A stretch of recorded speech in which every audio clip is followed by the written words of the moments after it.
Good evening. I'm Lisa Wright, President and CEO of Community Health Choice. Welcome to tonight's community conversation about helping our students. The COVID-19 pandemic is disrupting 3 school years, 2019 to 2020, 2020 to 2021, and the 2021-22 year starting this fall, as well as summer and holiday learning opportunities. Parents and educators are concerned. Students are falling behind in their studies, missing important resources from in-person schooling, such as nutritious meals, after-school programs, physical education and sports, peer socialization, and adult supervision. Tonight, we will learn more about what K-12 students are experiencing during the pandemic and the help they need to succeed as learners and with resources for their lives. Before we meet our panelists, here are a few technical notes. We are live on Zoom and Facebook, and we look forward to your questions. I will say that we are having some technical difficulties with Facebook, and so our team is working on that. And if we're not able to go live, we will post this. But if you've RSVP'd to the Zoom event, please add your questions in the Q&A box. If you are joining via Facebook, please add your questions in the comments for our live event. Our facilitators, Erin, Robin, and Dee, will help direct your questions to our moderator and panelists. So we're going to start with a poll question. Erin, can you put up the first poll question of the evening? And the question is, do you have or know a student whose education has been disrupted by the COVID-19 pandemic?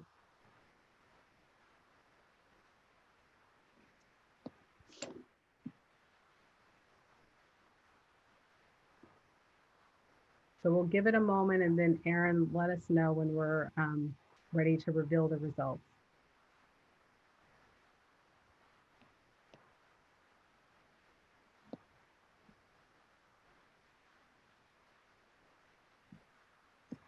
Let's give it about 10 more seconds, please.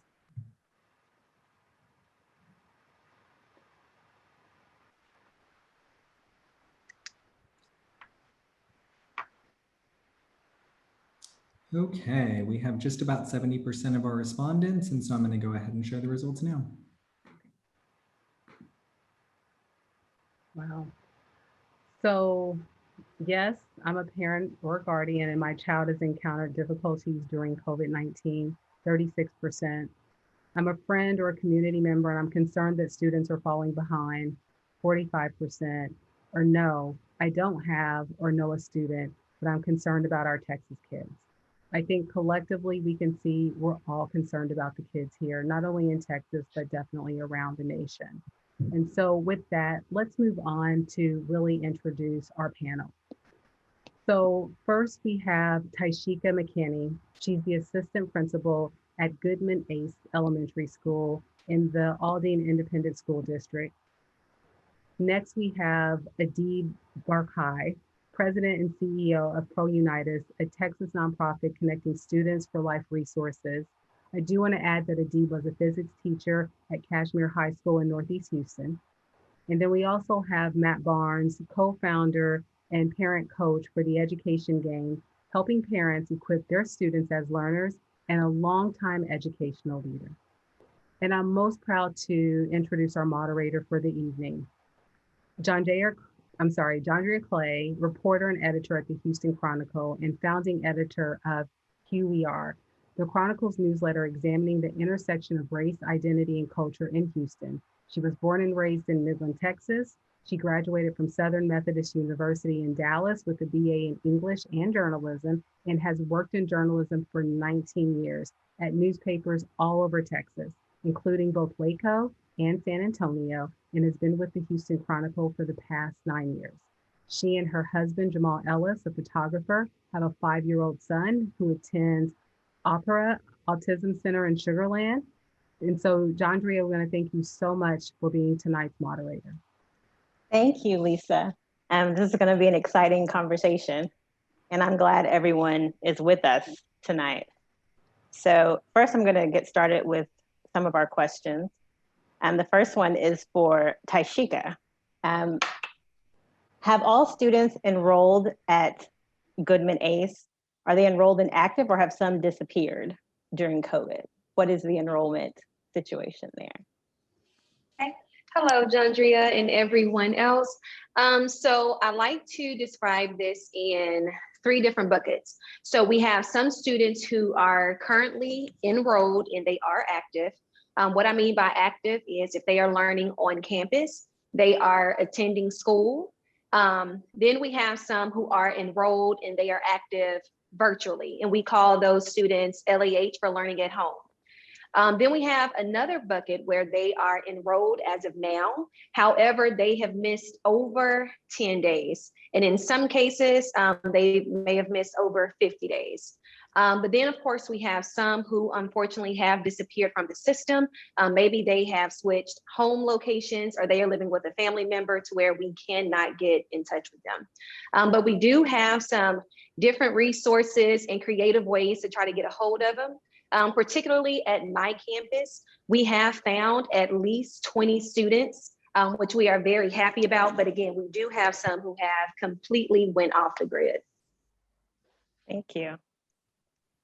So the next question, and I think that's what you're describing, Taikisha, is probably a situation that's happening in districts all over Houston, the Houston area. The next question is going to go to Adib. Your organization, Pro United, connects students with life resources, including access to healthcare. Has mental health worsened during the pandemic and multiple semesters of remote and hybrid learning environments? What feedback are you getting from students on their mental health? That's such a great question. So just for clarity, so Pro Unitas, we provide a software platform called Purple Sends to school districts that then allows parents, students, and various community members to advocate for resources, and then Purple facilitates the connection to a lot of services. So over the pandemic, we were able to follow the amount of requests coming in. So there were more than 160,000 requests that came from parents, students, and also students on behalf of students, right? Like saying, my friend is sad, I feel isolated, I feel overwhelmed. Changes in mood. Those have been one of the most kind of, along with basic needs and vocational support and kind of educational supports, those has been one of the most requested. So while we're not necessarily, a research group kind of going in and we're monitoring the requests that are coming in, and those requests speak for themselves, right? Like when you have students, there was an increase in students reporting self-isolation, there was an increase in students saying, anxiety, change in mood, and so on. So those things are definitely on the rise, but it's not only students, it's also the families, right? Parents are also reaching out and saying what resources are available as it relates to well-being, mental health, and so on. Thank you, Adib. So now we have, students in different buckets of progress. We also have a worsening mental health crisis in a way. So Matt, has remote learning in the pandemic worsened existing disparities for students? And if so, could you just let us know how? Sure. First off, thanks for having me a part of the conversation. Really honored to be here with these two really thoughtful folks. So has disparity increased? Yes. But I think we need to be really careful about drawing conclusions that then create one universal solution. So in my interactions with families, and this is across the income spectrum, and really actually even across the country, there's really 3 groups, kind of like Taishika mentioned. Group A, parents, and those are parents whose kids are flourishing. And they're not necessarily wealthy families necessarily, but and I'll tell you in a moment what's unique about their kids. There's a group C families, and those families are floundering. They're really struggling. You'll see a lot of deep poverty there, but you'll also see a lot of kids that were not doing well before.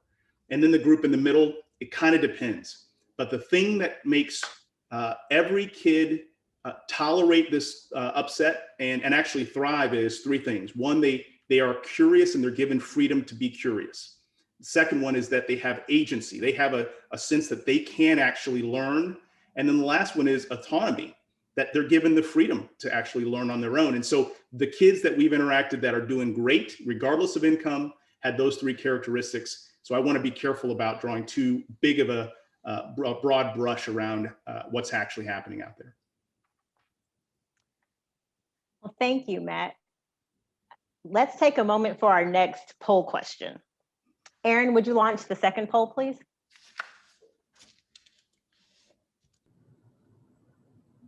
And here we go. So the poll results show that we have 50% completing assignments, 50% experiencing loneliness and isolation, 50% say the students have a lack of computer or internet access, 33% with not having enough extracurricular activities, 8% have noted nutrition or meals, 50% are saying that students have faced physical and mental health needs, and 25% is other, which is a situation that's not listed here, which shows that the crisis is pretty extensive. Matt, you have an organization called the Education Game, and you advocate for parents to be involved. And of course, Taishika, you're a leader within the school system. What role should parents and guardians have? Would you like me to start? Yes, Matt, that's fine. Yep, happy to. All right, just one, 20 seconds to unpack something I just saw on that last poll. And that is the anxiety that comes from not having your schoolwork completed, right? So for most of the families that I interacted with, the expectations remained exactly the same from pre-COVID to during COVID, right? So all the supports that might be in a school, the kids were now at home with very little supports, and a lot of schools were saying, hey, we still have the same expectations for you.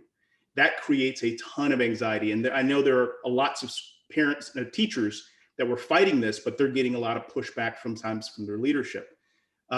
So what I would argue is what parents need to do is they need to actually be the buffer and the advocate for the parent or for the child in this situation, where they enter into a conversation with their teacher and say, listen, this is not working, right? So help us understand what are the key elements that are essential for my child to learn. And I'm going to make sure that they learn that.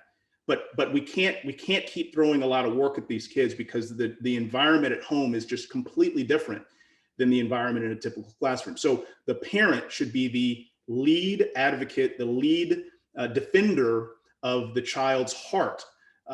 Because again, the school doesn't really know how the heart is being affected by the expectations that are being placed on that child.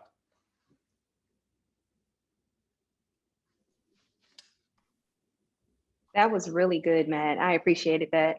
And like you did, I just want to take 20 seconds too, just so we can frame public schooling and we can have a full picture of how much we've pivoted. I know we've dived right into the questions, but this has been massive. Not only for, our teachers and school leaders, but also our parents, our students, our grandparents, like just all around. So when we think about this type of schooling, we are used to certain timestamps. Okay, so you get here at this time, you leave at this time, we transition at this time. That sets a certain type of structure. We are also used to up to 2 meals a day. That is guaranteed if they would like it.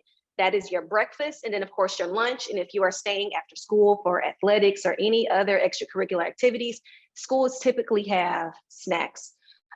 You also have the connection with the peers and the teachers. So you are interacting with way more people versus you are at the house and you may be in the bed or in the kitchen or maybe traveling to your parents' job completing those assignments. Another thing I want to put into perspective is we had paperback textbooks, we had pencils and everything, whereas now we are staring at computers. I just had to purchase Blu-ray glasses because my eyes are pounding, and we are expecting 7-year-olds all the way up to 18-year-olds to manage their time, to engage in asynchronous lessons. And asynchronous means that those are pre-recorded videos where a 7-year-old or a 15-year-old child have to learn digitally. And this is nothing like watching Ryan or playing the video games. This is completely different. So putting that into perspective, I definitely agree with Matt, and our parents have to be the lead advocate for our scholars. And then further than that, just research like some time schedules. How much time is healthy for a child to sit in front of a screen? And then also if the parents do have to work, which is very real. My mom has my nephew who is a 4-year-old, y'all pray for. And I have to set boundaries for her. Like, okay, he still needs his recess. You know, he still needs to eat. He needs to get his nap in. So just setting those healthy boundaries. And like Matt said, letting those teachers know, okay, this is what we are able to do. However, when it gets to this, we are not able to do that. So lead advocate, love it. Perfect. That's some really great feedback on parents taking the lead. And these are unprecedented times with having to juggle all these different responsibilities and also having to parent and work and do and function in this kind of new normal. Adib, based on your work connecting with children and families to resources, what are the key difficulties students are facing now? No, absolutely. So, I mean, I echo what Matt and Taikisha are saying. I mean, the biggest piece, I think, is we forget that, well, the reason behind such difficulty in connecting to resources and kind of like facing the challenges is, you know, schools are more than just, you know, academic institutions, right? Whether we like it or not, that is not the case. Schools, for the most part, are a center of lots of great things that students come to school. I mean, it's a place for parents' advocacy, right? It's a place where, I mean, really, when you ask students, why do you come to school? Academics are fantastic, and I think that's one, but no one says I come for physics. They come for their social peer group, right? Like they come where identity is formed, where they feel that there's a safe space, where they're able to truly have a connection with caring adults and so on and learn. And that is also part of the household, right? I mean, it's a continuum where a school is a big part of what students' academic and developmental journey is, right? I mean, parents are able to provide so much. A school is able to step in these areas, right? There's that collaboration and that harmony that is kind of there. And to Matt and Taikisha's, schools provide a lot, right? Like there was, I mean, you're talking about, we always say, schools are not meant to be service providers for everything, but they're fantastic service sites, right? They're a focal point. You're able, you know, you don't have to worry about transportation with certain programs. You've got the kids there. You're able to hold parent conferences, bring in teams that could work collaboratively. All of that is now a barrier, right? I mean, transportation was always a barrier in terms of getting to certain areas or getting certain resources, right? But it was always awesome because, you know, at one point you would converge at a school campus and kind of that disparity would go away in a way, right? But now it's exacerbated. So not only is it that we kind of, you know, I mean, there was a graduation speech somewhere and someone called them the Coronians, right? Like it's this Coronian generation, right? Where we were already saying how much social media is affecting, you know, interaction and kind of building certain skills and so on. And now it kind of went full on, right? At least there was some area where you're able to come in and kind of say, okay, no phones, let's kind of interact, let's kind of do a lot of those things.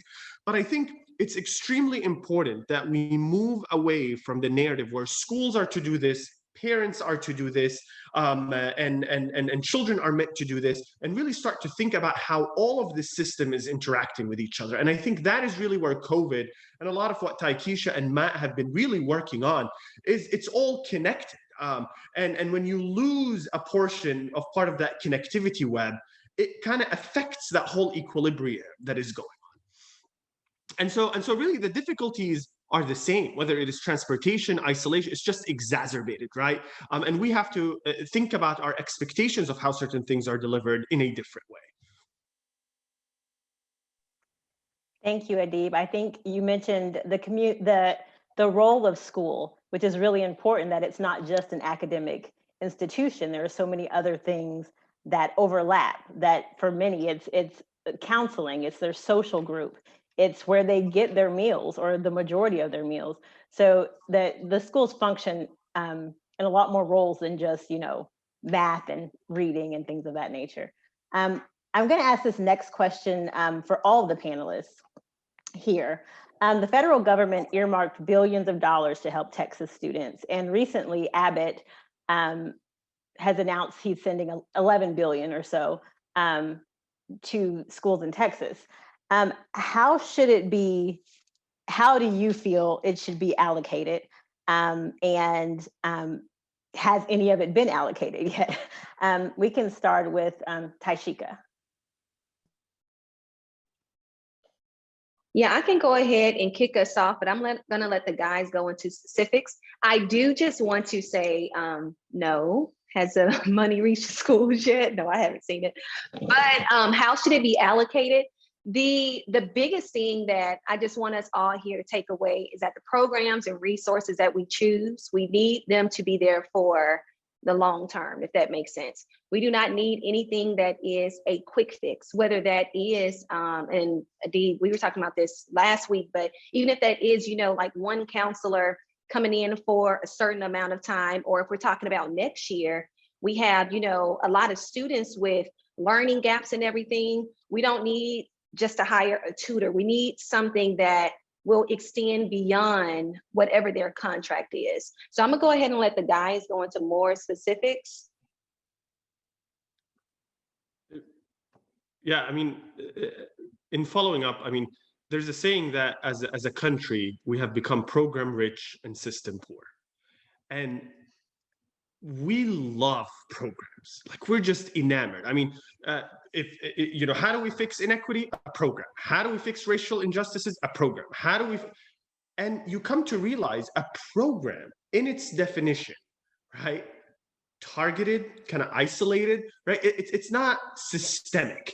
And I think what Taishika, and I want to add to that, is what we end up realizing is the investments that we invest in, and kind of like those added resources are, and then we start to see that things are improving, and then we take them away, right? Like, it's very counterintuitive. We're seeing that parent engagement is up, surveys are indicating this. Well, we don't need any more to have parent advocates. Or let's not, I mean, I see a question in the panel, and I think, Matt, you're more kind of positioned to answer about a parent advocating, but with a language barrier, right? Well, that is where the investment needs to happen, right?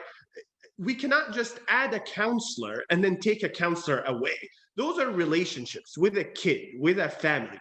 I mean, if you really, really come to it, the biggest, kind of back to that point, kids come to school because they know that there's a caring adult. When you look at truancy, when you look at attendance rate, when you look at kids falling in between the cracks, it's that because they don't feel that there's that trusted relationship on a campus.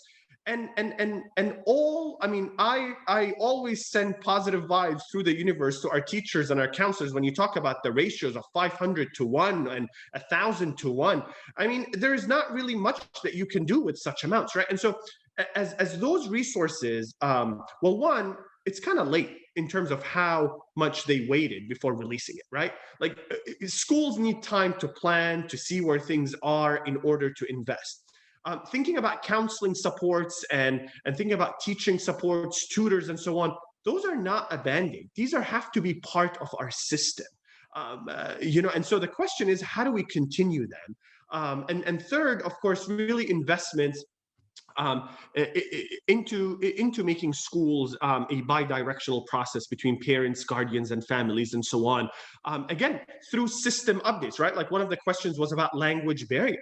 Right, that is one of a barrier that intimidates parents from coming to a school or lifting the phone and saying, I am really struggling with this class, or so on, or I cannot help. And so those are the kind of investments that we also need to look at. But the question is, they cannot be a one-time investment. I mean, you'll come to realize that that is what we need to continue.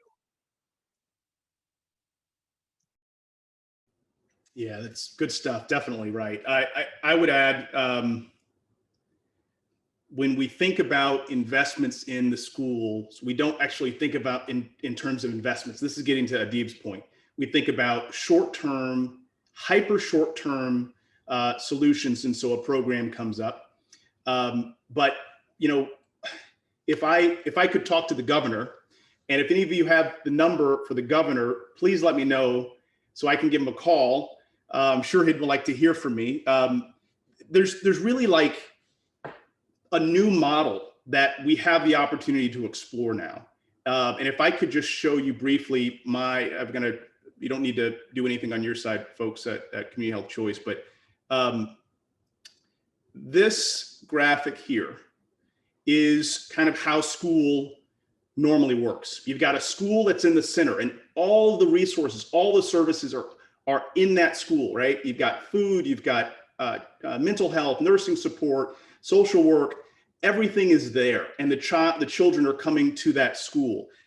There's a different model, which is actually much more like this, where things are built around the child, and this is called the ecosystem of learning. So the child goes to school for some things, but they also get some things from church, and they also get some things from Adib's program, because Adib is providing supports to understand where kids are mentally. But they also go to work and they get some supports there. That is really what an investment would look like. The child is at the center of this thing, and then everything else is really meant to serve that child. Unfortunately, our leadership, I put that in parentheses because I really can't call what we have oftentimes leadership. They don't think in terms of systems. They think in terms of election cycles, and really they don't even think in terms of that. They think in terms of who's voting for me and how do I please them, rather than these many kids that are really a part of our long-term society. So that to me is the model that if you give me the number of the governor, I will do my best to bring that model forward. That's right. And to give you an example, Jandrea, in terms of program versus system, right? And it's posed. Program would be, let's have short-term hiring. System change would be, let's stop funding schools, for example, based on attendance and not enrollment. Sorry, based on enrollment and not attendance. Currently, it's a punitive model. I mean, the money that you would have used to increase your supports to reach the students that are hard to reach, and kind of build connection, you're being penalized by that money going away, right? I mean, and so that is a system change, right? What is your enrollment? We fund based on enrollment so that you can then, it's a community subsidized model, right? Students who are attending school often have certain supports at home, are able to kind of pay for, right? Students where we need to invest more in kind of engaging parents and guardians with them, in engaging them and seeing, well, okay, why aren't they connecting with a caring adult on a campus, PDs on a and so on. So that's a system level change. That is not a program. But unfortunately, again, we want something, we give you a grant for a year, we want to see you eliminate racial inequity, eliminate systemic injustices, and I want you to report on those numbers.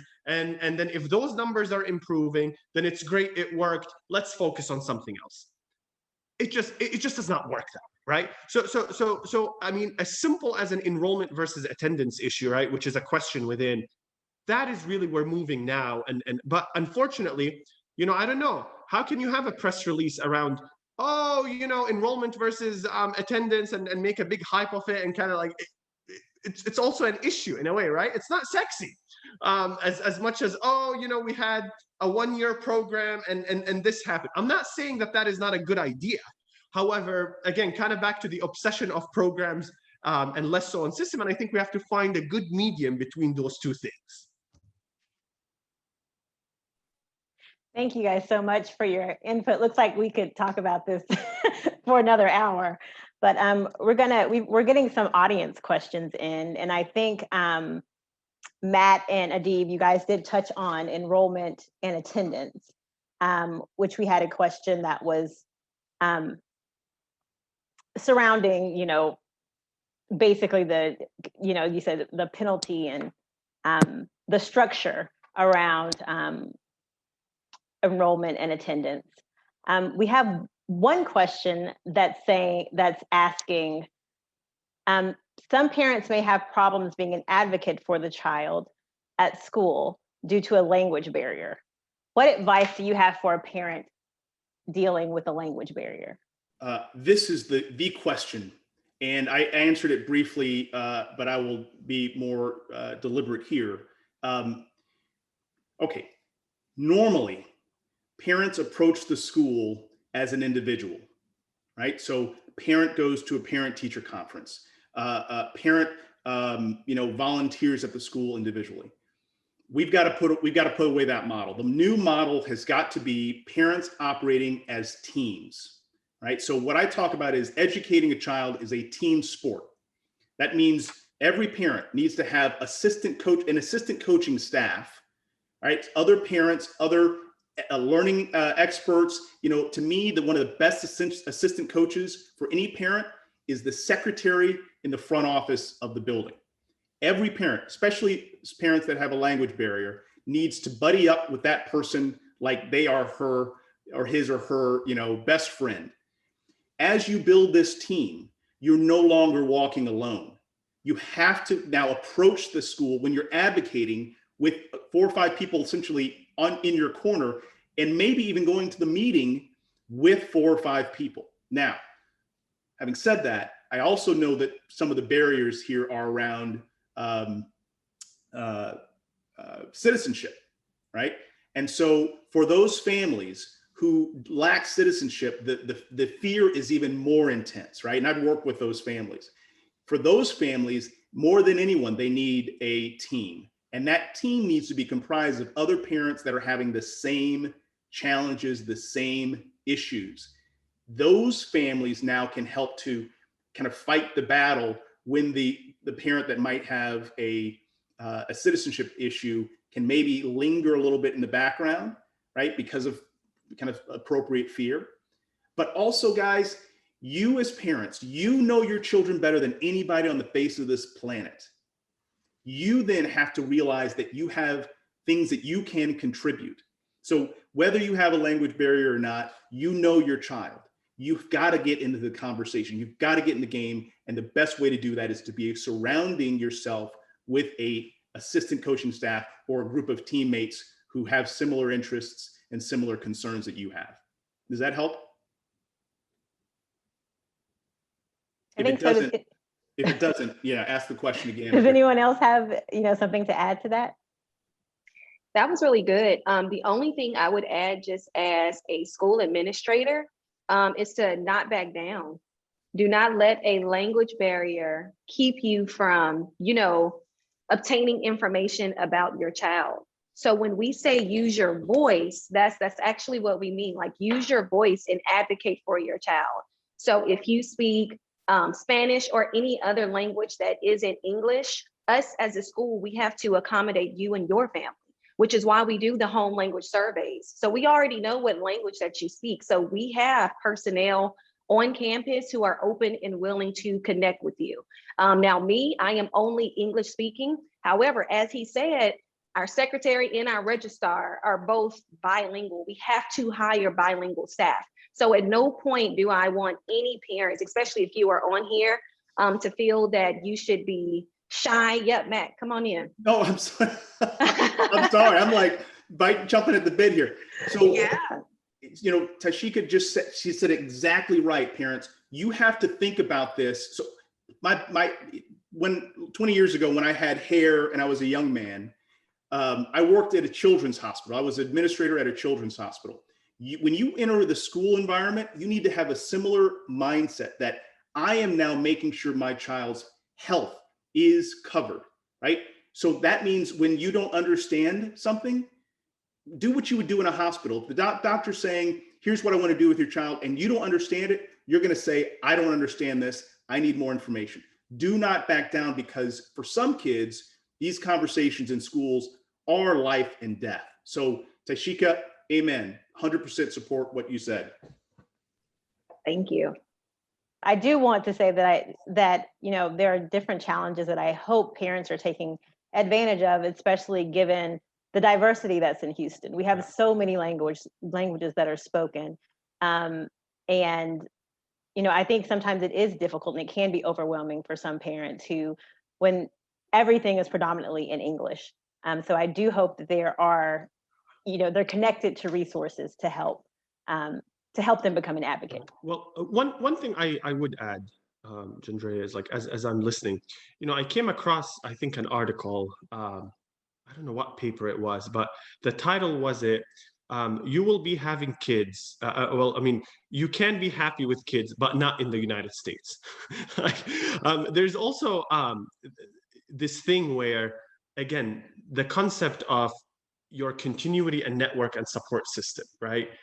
As a parent, it shouldn't be not everything is on you, right? Like there is also a support network, right? And that is also like a function of just kind of how things are functioning in the United States. Like when you look at Europe, when you look at like paid for child support, like there's a lot of things, right? Like systemically here that puts 100% onus when it comes to you and your student or the child. And that's a lot, right? Like, I mean, you have to find the resources, you have to advocate for the resources, you have to, and there's this sense of individualism, right? Like that comes with that. And I am not saying, by no means do I want to be kind of misconstrued in saying that a parent should not take ownership of a child or whatever the kid. No, not at all. What I'm after is there is something to be said about our social safety net, right? And a school is a part of that, right? And we all have our fears and we all have our concerns. And even as, parents sometimes feel, am I doing a good job or am I not? Am I advocating for all the resources? Because there's that sense of isolation that you have to do it on your own, right? And I like what Matt and Taikisha have mentioned on this concept of teams, right? Where we sharpen each other's strengths. And that it's not your full responsibility to take on this huge task. That's not really how society flourishes. Society flourishes when there is a lean on me kind of methodology, right? Where there is an exchange of information, an exchange of supports. And I just had to kind of point that out because structurally, it is very difficult to raise a child in this country, right? I mean, with all of the work obligations, with all of the hours, with all of, the support and social safety net missing links, again, it's very hodgepodge program based, right? So then that is exacerbated in poverty. Then a person feels really helpless and that, they don't have the power or advocacy to approach a school and say, I don't feel that this is right for my son, daughter, or a guardian. So while everything that has been mentioned is awesome, I think it's important to kind of take a 30,000 foot view and think about like how, in a way, our system kind of pushes helplessness in a way, right? Like it pushes this feeling of isolation that then we are trying to reclaim back. Where we are pushing for like groups like Matt, a school culture like Goodman ACE, where they're trying to kind of push to kind of say, no, like we want your voice, we need it, like we are a team and so on. So you see that where that's really a big dangerous and a challenge piece in the system of addressing it. Thank you so much for that perspective, Adib. I think it's very important that we realize that, like you said, structurally, there are things that can be barriers to advocacy and that we definitely need to become a team. So we have some other questions. We have some coming from social media. What about students who already have difficulties learning, whether it is developmental or behavioral, or maybe they don't speak English fluently? There is a concept called learner-centered education. And that's what I was drawing there with the student in the middle. For a child who has other difficulties and challenges, for every child, because every kid's got something, it's got some mess, every family's got some mess, we have to start with a conversation about the child. What does the child need? Not what does the system need to be efficient? What does the child need? And then we cut everything else around that. So unfortunately, the system requires that teachers teach a certain amount of things. They require testing that happen every year, regardless of the trauma that the child is going through, right? That is the fundamental change that we have to move towards. So if a child is coming into the system with trauma or with existing difficulties, I would say that we have to do the exact same thing with a child with minimal difficulties, which is we start by getting an assessment on where the child is emotionally, socially, and then we build from there rather than expecting them to meet certain academic bars regardless of their social and emotional standing. That is the only way we get through this. There's no way to standardize this thing. So that would be my answer. I know it's probably not satisfying because our system doesn't tolerate it, but that's what we've got to look for in my view. I think Matt hit it on a nail, honestly. There you go. Thank you. So we've gotten a couple of questions where we've been focusing a lot on the student and the child. So we've gotten a couple of questions about parents and working parents, I should say, which has been a different animal during this pandemic. One question is, how can employers support parents homeschooling? Many times parents must work first and schooling is pushed back. I believe we have another question concerning juggling work and remote learning and how parents can be better advocates, how, what do they need to do?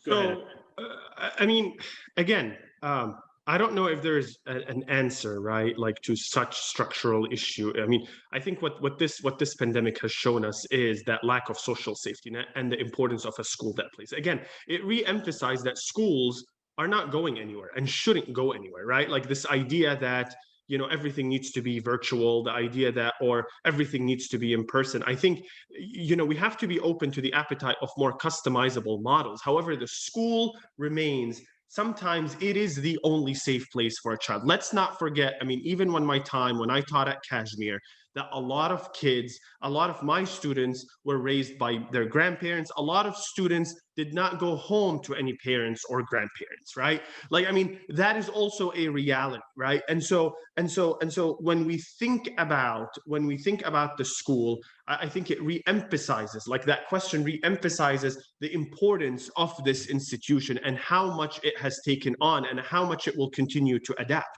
I think the juggling piece of thing with work and so on is really very customizable and really dependent on that individual itself.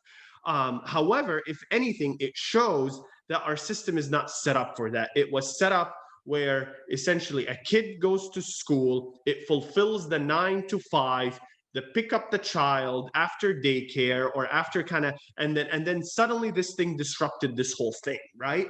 And the issue here is not necessarily about whether that is a right or wrong way. It's really about how fragile our social safety net is and how much it can withstand a shock like a pandemic. And clearly we have to learn from that, like from whether, how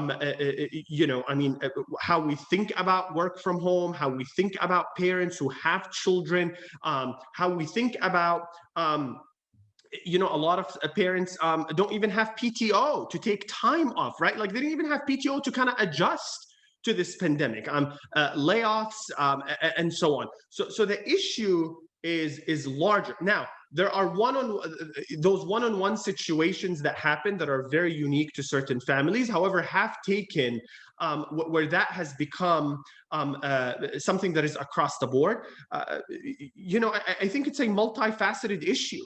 But the common denominator here is how strong our team social support system is, and how important schoolhouses are in fulfilling a lot of those things. Let me jump in real briefly. Adib is 100% right. I want to do a couple things. So I want to point out, you asked about working parents. What do we do for working parents? I've never met a parent that's not working, right? All parents are working parents. All right, let's start there. Secondly, employers. Do you want a really engaged, loyal employee base? You know how to do that? Ask them this question. Ask your employee this question. How can we help you help your child? You ask that question, you're going to build a loyal, that employee is going to fight for you. So for those employers that are out there, you have to think about this again, bigger than my next quarter or my next week's work that needs to be done. The replacement of that employee is going to cost money. If I want that employee to be really committed and loyal and willing to work his or her tail off, you figure out what's important to them and help them with that. That is what I would argue for every employer. I can't tell you how many times we've talked to employers in the middle of this pandemic, and they said, you know what, we've got other priorities right now. We can't have conversations with our employees about their kids. We've got problems with our own company. That is short-sighted, misguided, in my view. That is how employers can help in this pandemic. Thanks, Matt. So I did want to ask if there's anyone from Community Health Choice who has more feedback or information to give parents regarding, resources for working parents. Well, Matt said all of us are working parents, but parents who are working from home or juggling remote learning. So interesting enough, our resource has not only been just, our teams and the resources that we have from a community standpoint, but we've also used Matt. And so we've relied on him and his expertise to not only be a resource to our members, but also to our staff, and have given our staff the opportunity to, speak with him and to get some direction and guidance, because the pandemic was new for all of us, and each of us were just trying to survive through it. And you have to, at some point, rely on people and their expertise and pull from your resources and utilize that expertise. And that's what we did for not only our members, but our staff as well. Thank you so much, Lisa. So we've been focusing a lot on parents and, of course, students and children. What about non-parents? What about friends, neighbors, community members? Yeah. We have a question asking for, we have someone who's listening who asked, who says, I don't have any kids in school, but I really care about this, and they want to know what can they do to do their part. As talking about teamwork, they want to know how to do their part. So one specific district that I can talk about that has, along many other districts, right? HISD has launched something called the HISD needs map, right? And it shows you every single school and the needs and kind of the requests that are coming in, from food to mental health and it's aggregate, right? Like, and then every school has a contact person called a wraparound resource specialist, who is dedicated to kind of connecting and kind of helping and being a team member along with parents and students to kind of connecting to those resources. So like one way is you can visit that map and kind of, depending on where you are. And I mean, that's a concrete example, right? Like not every district has this, but this is, HIZ is pretty large. Like you can maybe, for example, kind of focus on a school or kind of but there's a concrete way in which you are able to see how you can support. Maybe your family does a drive during the holidays or things along those lines, or whatever the case is, or you want to mentor a student. And so you're able to kind of contact that direct point person. Also, HISD has something called a student assistance form. It's called SAF. And if you need supports within, for example, mental health, hunger, or so on, you can submit that form. It's called SAF, SAF, and it will put you in contact with someone who would work on such aspects. That includes if you're having difficulty from a language barrier, that difficulty and so on. So that's an example, of how one district has kind of set up its aspect when it comes to like wraparound services, or like how can community help. So that's one way to kind of look into it. And I mentioned that district because they're just expansive across the district, across the city. Yeah, that's good, Adib. One thing I would just add to that, and I definitely appreciate whoever that is for jumping in. I would just say, become a part of a team, whatever that team is. Like we was just talking about, the parent who may be afraid to talk to school personnel because of that language barrier. join that team if you are bilingual. Or maybe we have some parents who need an email address and they can't sign up for all of these different accounts that are involved with computers. Go ahead and join that team. But I think just being aware of your community and seeing what those needs are, that in itself would be a huge help. And then also advocating all together, like going to your district school board, speaking there on behalf of parents and other advocates. So just being involved. And I just want to keep pushing that idea of joining a team out there, because again, this is an entire partnership. And I did see somewhere that, some of the parents felt like failures and everything. I just want to pour into you now. That is not true.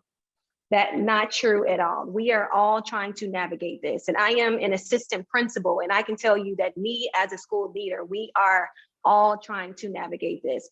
We have leaders with kids, nieces, nephews, those with autism, all of this is new. There's no script for this. There was no way that all of us were going to get this 100% right. What we can do now, though, is go ahead and leverage all of these relationships, leverage and think about what are those gains what do we learn from this experience, and then move forward. But at no point do I want you to leave off of this here thinking that you have failed. It's not true. Okay, here's what I would recommend. So if you're not a parent, there's 5 roles you can play. So this is the catcher's mitt. This is the head coach, that's the parent. If you're a non-parent, here's what you can do. You can help essentially with the child's play, right? So that you specifically become the assistant coach that's working with the child on finding things to do to play with that child. Or you can work on their health. So this is exercise, hugely important in this time when we're sitting so much.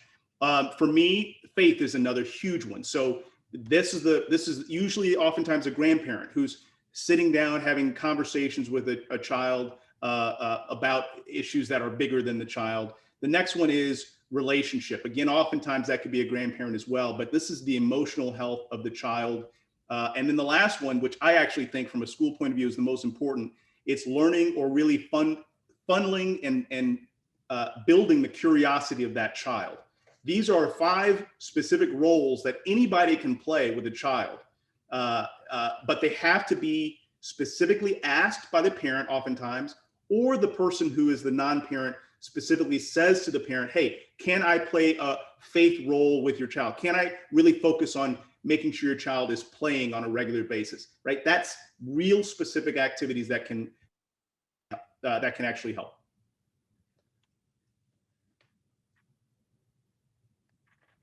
So thank you all so much. I'm going to have to move on, and I don't think we got to all of the questions, but I hope that we answered enough.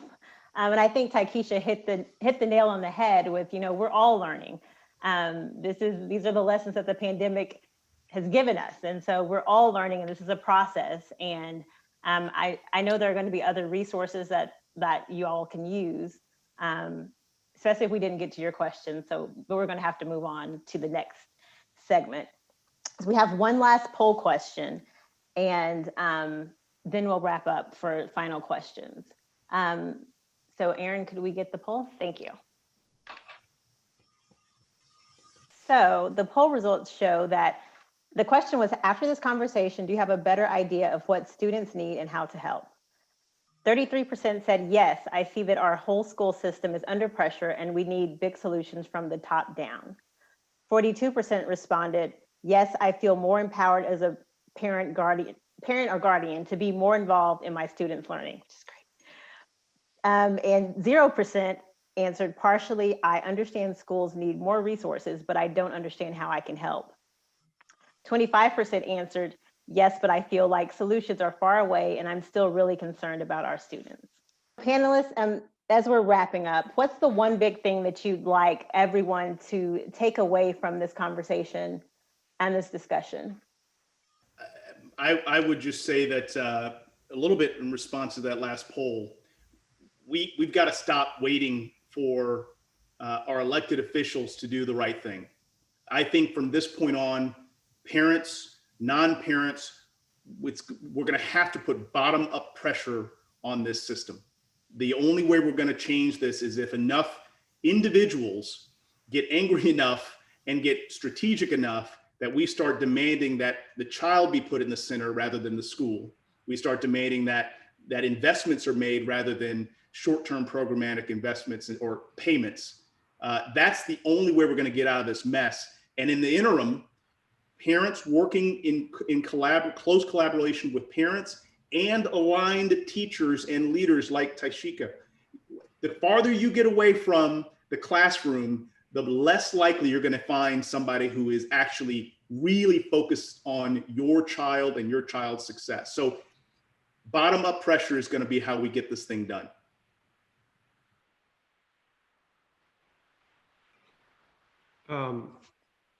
For me, I mean, like just one takeaway is the reason why, you know, there aren't quick fixes for this is because there's a lot interconnected, right? Like there's a lot of things. I mean, the way that employers treat employees is connected to satisfaction at the house, the way that we structure PTO time and kind of, you know, our minimum wages are also tied to engagement within schools, the way that schools are, you know, having to kind of the systems that are within that school. It is really a web, right? And so like having just kind of, you know, understanding that there are a lot of factors that are intertwined and that pandemic has really highlighted is also important as one approaches solutions and take. I think you're just more empowered, right? Like when you are understanding how things are